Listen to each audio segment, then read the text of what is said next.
बिस्मिल्लाहिर्रहमानिर्रहीम अस्सलाम वालेकुम वरहमतुल्लाहि वबरकातुहू। आज हम बना रहे हैं फेनिया। अगर आपको हमारी वीडियो अच्छी लगे तो लाइक करें और हमारे चैनल को सब्सक्राइब करें। तो शुरू करते हैं। मैंने 1 लीटर दूध लिए, 100 ग्राम फेनिया, चीनी हस्बे जायका, 1/4 टीस्पून सब्ज़ इलायची का पाउडर, 2 टेबल स्पून किशमिश, 2 टेबल स्पून चॉप किया हुआ पिस्ता और 2 टेबल स्पून बादाम। दूध लेंगे, दूध को उबाल आने के बाद मैंने इसको 3 मिनट तक पकाया है। इसमें चीनी डालेंगे, किशमिश, पिस्ता, बादाम, सब्ज़ इलायची का पाउडर। इनको हम 1 मिनट तक पकाएंगे।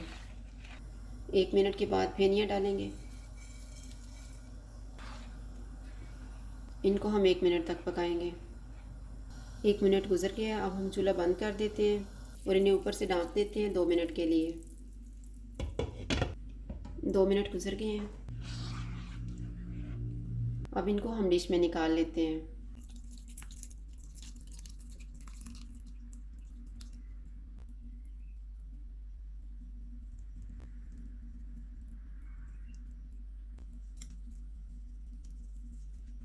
फेनिया तैयार है। अगर आपको हमारी वीडियो अच्छी लगे तो लाइक करें और हमारे चैनल को सब्सक्राइब करें। शुक्रिया। अल्लाह हाफ़िज़।